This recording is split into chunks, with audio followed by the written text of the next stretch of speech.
Starting में दिखाया गया एक मिस्टीरियस बॉय भारी बैग को खींचते हुए कहीं लेकर जा रहा है और फिर एक पहाड़ी पर पहुंचने के बाद अब देखने लगा जिसके अंदर एक दूसरे बॉय की बॉडी थी कि तभी उस लड़के की नेक पर बने टैटू में बहुत तेज तकलीफ हुई जो कि बर्दाश्त के बाहर थी। मगर तब भी वो लड़का बैग को उठाकर पानी में फेंक देता है। बैग पानी की गहराई में जाने लगा जिसके अंदर से हमें आवाज सुनाई दी कि क्या मैं मर चुका हूँ या मैंने जीने का दूसरा तरीका अपना लिया। पहले सीन यही कट हुआ जिसके बाद अब हम पूरे 10 साल पीछे का सीन देखते हैं जहाँ एक बॉय वेंजो जो कि काफी ज्यादा फैटी है उसको उसके क्लासमेट्स काफी बुरी तरह बुली कर रहे हैं। फिर जब वो थोड़ा बड़ा हुआ तभी उसे बच्चों ने बुली करना बंद नहीं किया और फिर अब जब वेंजो पूरी तरह से बड़ा हो चुका है मगर अब भी उसे उसके क्लासमेट्स बुली करना बंद नहीं करते क्योंकि लड़कों को वेंजो से बिना बात की प्रॉब्लम है जबकि वेंजो एक शरीफ लड़का है जो कि चैन से अपनी जिंदगी जीना चाहता है। वो लोग वेंजो की ग्रैंड मदर से फ्री में खाना ले जाते हैं मगर उन्होंने उस खाने को वेंजो के ही सामने डस्टबिन में फेंक दिया जो देख वेंजो को काफी ज्यादा गुस्सा आया भी मगर वो तब भी कुछ नहीं कर पाता है और फिर उन लोगों ने एक दिन वेंजो को कॉस्ट्यूम पहनाकर एक लड़की को रोज देने भेजा। लड़की काफी बुरी तरह डर गई तो वो बुली पर्सन उस लड़की को प्रपोज करता है मगर जब वो रिजेक्ट हो जाता है तो तब इस चीज का गुस्सा भी उसने वेंजो पर ही निकाला ये कहकर कि जब तक ये कप बारिश के पानी से भर नहीं जाता तब तक हम तुमको तुम्हारे कपड़े वापस नहीं करेंगे। बेचारे वेंजो ने उनके इस टॉर्चर को भी बर्दाश्त किया मगर जब उसकी ग्रैंड मदर को इस बात की खबर हुई इसलिए वो वेंजो का स्कूल चेंज करा देती हैं और अब यहाँ से स्टोरी प्रेजेंट में आई जहाँ वेंजो अपनी ग्रैंड मदर के साथ रेंट पर रूम देखने आया हुआ है। एक्चुअली वेंजो के पेरेंट्स नहीं इसलिए उसका पूरा ख्याल उसकी ग्रैंड मदर रखती है। वेंजो को स्टार्टिंग में ही वहाँ एक लड़की दिखी मगर वो उससे हाय हेलो नहीं करता। पहले वो अपना रूम फाइनल करने के बाद बाहर की जगह देखने आया क्योंकि ये पूरी सिटी उसके लिए न्यू है जहाँ हम उसके पीछे से उसी मिस्टीरियस बॉय को भी जाते हुए देखते हैं जिसे हम ड्रामा की स्टार्टिंग में देख चुके हैं बट आखिर ये है कौन ये हमें बाद में पता चलेगा। अब वेंजो ने अपने लिए न्यू स्कूल यूनिफॉर्म बाय की क्योंकि वो फाइनली बहुत ही ज्यादा खुश है जैसे उसे कोई दूसरी लाइफ मिल गई हो। जिसके बाद अब हम वेंजो का न्यू स्कूल देखते हैं जो कि सच में काफी ज्यादा बड़ा था जिसके अंदर कैंटीन में हमें 2 लड़कियां दिखाई दी जिसमें से एक का नाम है एमी जो कि हमारे इस ड्रामा की मेन फीमेल लीड है तो वही दूसरी लड़की का नाम है चाओ जिसे एमी की बेस्ट फ्रेंड बताया गया है जो कि एमी से पूछ रही थी कि क्या आज तुम जल्दी मेरे साथ वापस घर चल सकती हो क्योंकि मुझे कुछ काम है पर अकेले जाते हुए डर लगता है। तो तब एमी चाओ को समझाने लगी कि उसे कभी किसी से डरना नहीं चाहिए बल्कि खड़े होकर मुसीबत का सामना करना चाहिए कि तभी उसकी नजर लीजेन नाम के लड़के पर गई जो कि दूसरे लड़के से अपने काम करवा रहा था। तो तभी इसलिए एमी लीजेन पर चिल्लाई कि मैंने तुमसे कितनी बार बोला है कि दूसरों से फोर्सफुली अपने काम मत कराया करो। एक्चुअली एमी किसी को भी बुली होते हुए नहीं देख सकती है इसलिए उसने उस फूड को उठाकर वापस उसी लड़के को दे दिया जो कि उसे लाया था। तो तब ये सब देख लीजन को बहुत ही तेज गुस्सा आया तो मगर वो चाव को देख चुप हो गया क्योंकि वो चाव को सीक्रेटली लाइक करता है इसलिए चुपचाप वहाँ से चला जाता है। नेक्स्ट सीन में हम देखते हैं वेंजो जो कि अब फाइनली स्कूल के बाहर पहुंच चुका है एंड अपनी ग्रैंड मदर को खुशी खुशी स्कूल के बारे में बता रहा था कि उसका न्यू स्कूल कितना ज्यादा बड़ा और ऑसम है। तो तब ग्रैंड मदर बोलती है कि तुम कुछ पिक्स क्लिक करने के बाद मुझे सेंड करो। तो तब वेंजो ऐसा ही करने लगा बट एमी और चाओ जो कि वापस घर जा रही हैं उन्हें लगता है जैसे वो उनकी पिक्स क्लिक कर रहा हो मगर चाओ चुपचाप एमी को खींचते हुए वहाँ से ले गई। लीजेन को भी वेंजो का बिहेवियर काफी अजीब लगा मगर वो भी चुपचाप वहाँ से चला गया क्योंकि उसे चाओ का पीछा करना था जबकि बेचारा वेंजो सिर्फ खुद की फोटोज क्लिक कर रहा था। फिर जब वो एक बस में आया कि तभी हम देखते हैं कि चाओ और एमी ये दोनों भी उसी बस में हैं एंड इन दोनों के साथ साथ लीजेंग और उसके दोस्त भी। चाओ कहने लगी, क्या ये लड़का हमारा पीछा कर रहा है, क्योंकि स्कूल के बाहर भी हमारी फोटोज क्लिक कर रहा था। तो इस पर एमी समझाती है, नहीं शायद ऐसा नहीं है, तुम कुछ ज्यादा ही सोच रही हो, क्योंकि मुझे तो ये बिल्कुल ठीक लग रहा है। और वैसे भी तुम्हें डरने की जरूरत नहीं है, क्योंकि तुम्हारा पर्सनल बॉडीगार्ड तुम्हारे साथ है। जिस बात को सुन लीजेंड शॉक रह गया। चाओ पूछने लगी कौन, और फिर जब जैसी पीछे मुड़ी तो तब लीजेंड ने अपनी नजरें चुरा ली, क्योंकि भले ही वो एक बुली पर्सन है मगर चाओ के सामने उसकी सारी हीरोगिरी निकल जाती है।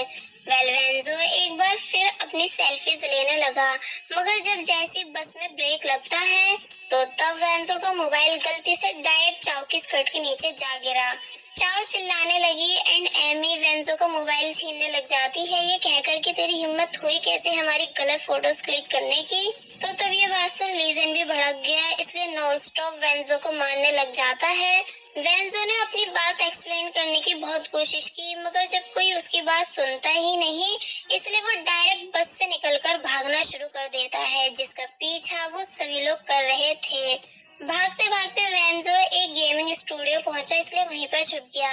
लीजेंड भी वेंजो को ढूंढते हुए उसी प्लेस आ गया, मगर अब इससे पहले कि वो वेंजो को पकड़ पाता कि तभी उसकी मुलाकात अपने सीनियर से हुई, जो कि लीजेंड को वहां से जाने के लिए कह रहे थे, क्योंकि इन दोनों की आपस में कभी नहीं बनती है। और बने भी कैसे, क्योंकि लीजेंड लोगों को बुली करता है और वहीं ये सीनियर्स कमजोर लोगों को बुली से बचाते हैं।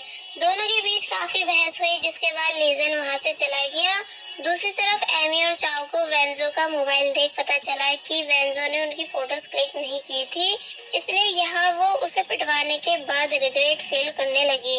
और वही वेंजो ने लीजेंड के जाने के बाद चैन की सांस ली, मगर जब जैसे वो वहां से जा ही रहा था कि तभी पता चलता है कि उसकी बुलीज हुई हुई सभी वीडियोस वायरल हो चुकी है कि लोग उसे पिछले स्कूल में कैसे ट्रीट करते थे। इसलिए ये देख सभी उस वीडियो पर हंसने लगे कि ये कितना बड़ा लूजर है, इसका पेट तो देखो कितना मोटा है, सच में हमारे समाज में ऐसे लूजर्स नहीं होने चाहिए। और फिर वेंजो को पहचान कहने लगे कि अरे देखो ये इसी की वीडियो है ना, अगर हम इसकी जगह होते तो वीडियो वायरल होने के बाद कभी बाहर निकलने की हिम्मत नहीं कर पाते। तो तब ये बातें सुन बेचारा वेंजो बस शर्मिंदा होता रह गया, जबकि सीनियर को उसके लिए बुरा फील हो रहा था। दूसरी तरफ एमी जैसे भी जब जैसी वेंजो की ऐसी वीडियो देखी तो तब उसे भी बहुत ज्यादा गुस्सा आया, इतना ज्यादा कि उसने अपनी चॉपस्टिक्स तक तोड़ दी कि ये तो वही बस वाला लड़का है ना, मगर लोग इसके साथ इतना बुरा कैसे कर सकते हैं।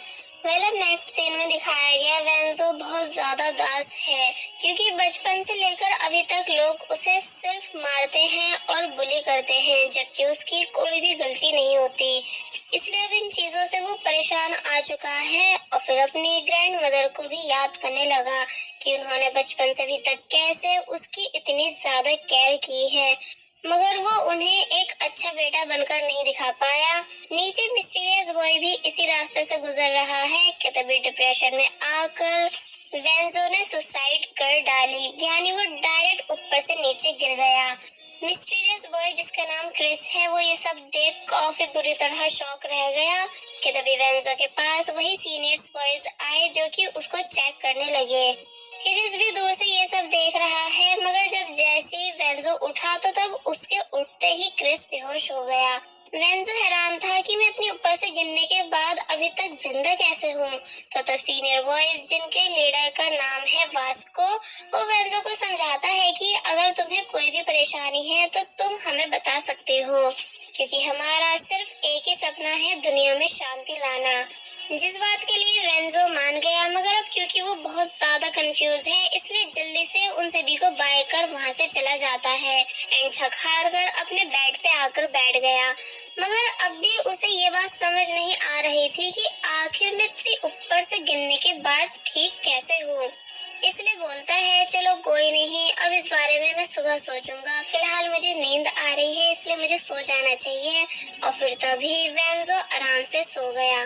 दूसरी तरफ क्रिस जो कि रोड पर बेहोश पड़ा हुआ था, वो होश में आने के बाद कहने लगा भला मैं यहाँ कैसे, यानी मुझे तो अपने घर में होना चाहिए था। क्या मैं नींद में चलने लगा हूँ? और फिर उठकर वहां से चला जाता है।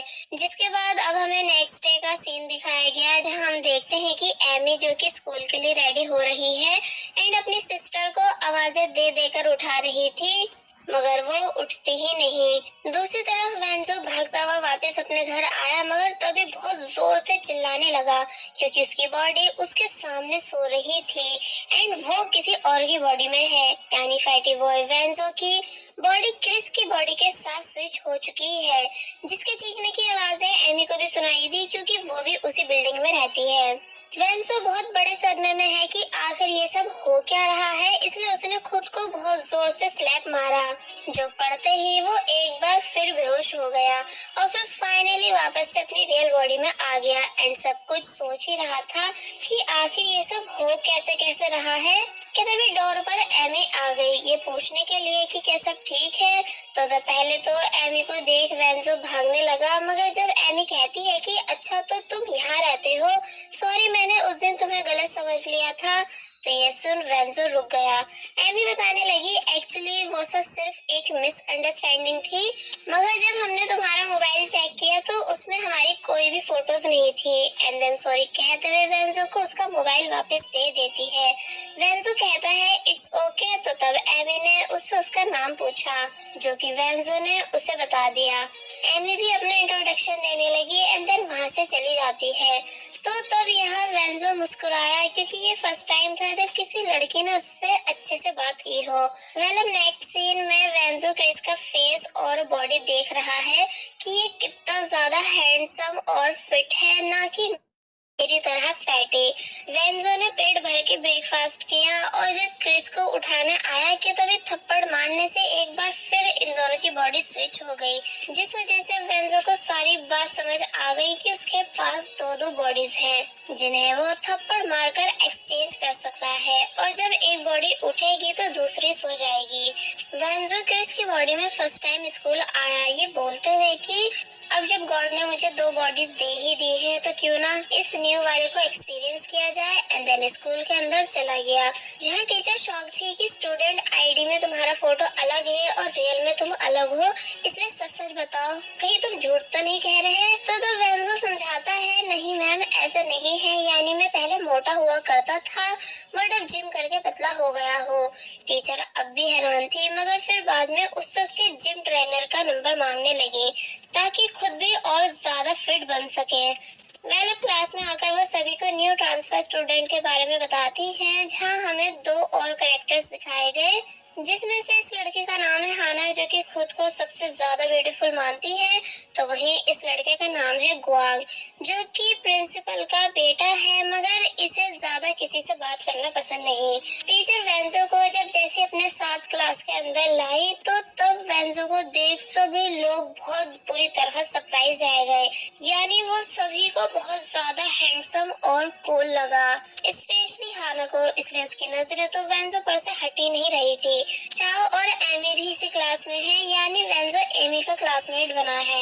वेंजो ने जब जैसे अपना नाम बताया तो तब ये बात एमी को काफी अजीब लगी क्योंकि सुबह उसे फैटी वेंजो ने भी यही सेम नेम बताया था। वेंजो चुपचाप अपनी सीट पर बैठ गया और बस यही से उसकी चर्चा पूरे स्कूल में होने लगी। यानी वो आफ्टर क्लास जब जैसे बाहर आया तो तब एक लड़की उससे उसका नंबर मांगने आई और फिर नंबर मिलते ही पागलों की तरह चिल्लाने लगती है।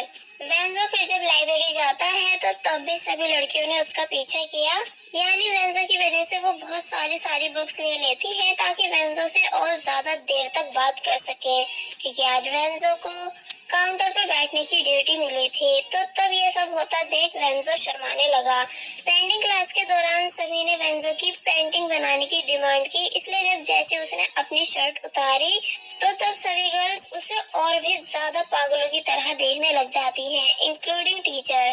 फिर जब वो बाहर आया तो वहाँ उसे कुछ सीनियर्स बुली करने की कोशिश करने लगे उसके अचानक इतने ज्यादा पॉपुलर हो जाने की वजह से। तो तभी एक बहुत ही फैटी लड़की उसको बचाने आएगी बोलते हुए कि कोई भी मेरे बॉयफ्रेंड को टच नहीं करेगा, मगर उसे एक टैइक्वांडो गर्ल नीचे गिरा देती है ये कहकर कि वो तेरा नहीं मेरा है, और फिर वेंजो से चुपचाप उसका ग्रुप ज्वाइन करने को कहने लगी, इसलिए वेंजो डरकर वहां से भाग गया। जल्दबाजी में वो बास्केट कोर्ट आ गया, इसलिए सभी बॉयज उससे साथ में खेलने के लिए पूछने लगे, मगर वेंजो मना कर देता है क्योंकि उसे बास्केटबॉल खेलनी नहीं आती। मगर जब अचानक उसने खुद से फास्ट बॉल को एक ही हाथ से रोक दिया, तो तब जाकर पता चला कि जो जो टैलेंट क्रिस की बॉडी में है उन्हें वेंजो भी आसानी से यूज कर सकता है। इसलिए वेंजो को इतनी परफेक्ट स्किल्स के साथ बास्केटबॉल खेलता देख सभी गर्ल्स और भी ज्यादा इम्प्रेस हुई, सिर्फ एमी को छोड़कर। जबकि वेंजो के लिए ये सभी चीजें किसी सरप्राइज से कम नहीं है, क्योंकि उसने बिल्कुल भी इतनी ऑसम लाइफ एक्सपेक्ट नहीं की थी। और वहीं दूसरी तरफ वेंजो की रियल बॉडी अभी तक सो रही है, क्योंकि अब ये तभी जागेगी जब क्रिस की बॉडी सोएगी। और बस फिर इसी सीन के साथ पार्ट 1 यहीं पर एंड हो जाता है। सो आई होप आपको पसंद आया होगा।